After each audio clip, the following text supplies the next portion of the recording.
Alright y'all, Karma here, back with another video trying to make your lives a little bit easier when you get up into Extreme.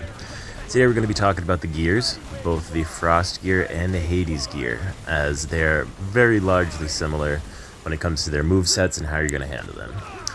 Now, as you'll see, we're taking down the Frost gear here in this first video, and he did the attack where he sets his gears on the ground to spin them around.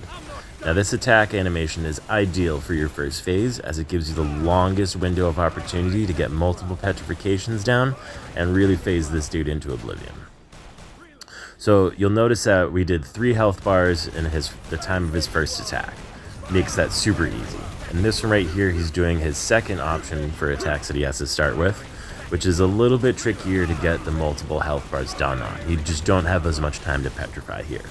That's okay. You can respond by just taking this phase to reset your skills, reload your crasher as a safety if you're lightning or jungler, you know, and take these phases one by one. If your damage is good enough by this point, which it should be hopefully, you'll be taking these guys out real quick.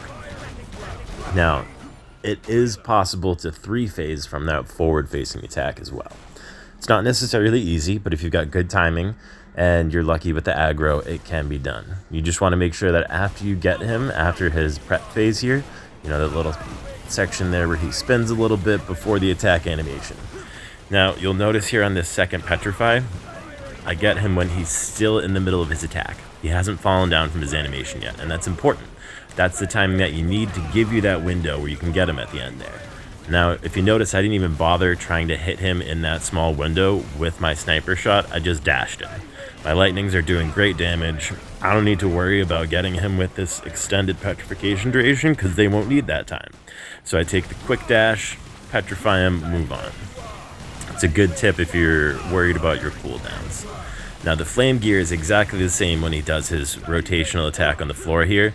Just make sure not to get caught up in it, get those petrifications off, and those first 3 health bars are just going to melt right off. Now, this ending attack is the main difference between the 2 gears. This attack here is a lot more deadly than the ending attack in the Frost gear's arsenal. You're going to notice that people are going to have a lot tougher of a time staying alive. And that's fine, you know. What's important here is that you guys maintain control of the flow, and you'll notice that I managed to stay alive as Sandman and keep him petrified and frozen, so we had a really easy time getting up and cleaning that up. Coming into this, we have the same general second attack pattern as the Frost gear. So it's also extremely hard to 3-phase him off of that one. You may notice on that one, we didn't even get a second petrification. We just did enough damage where we didn't need it.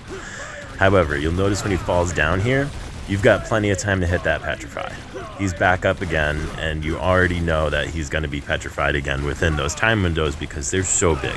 They're pretty forgiving for your Sandman, so as long as your Sandman's paying attention and can get the shots hit, you should be able to 2-phase this flame gear as well.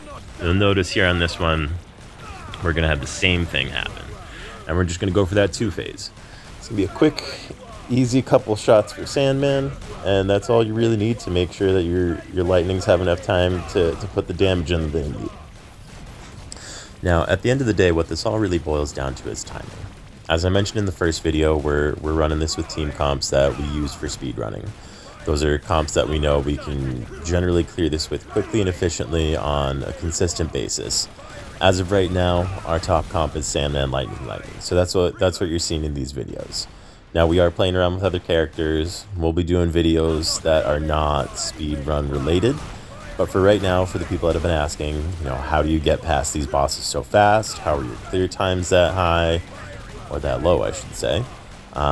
This is how we do it. You know, it's all about phasing. It's all about quick play. And it's all about knowing what works and what doesn't. If you guys have been keeping an eye on the leaderboards, we just got it down to 4 minutes. We're hoping that we can get it down to around 3.5 minutes in the next week or 2. Good luck to all you guys out there, and hopefully we all see some good runs coming up.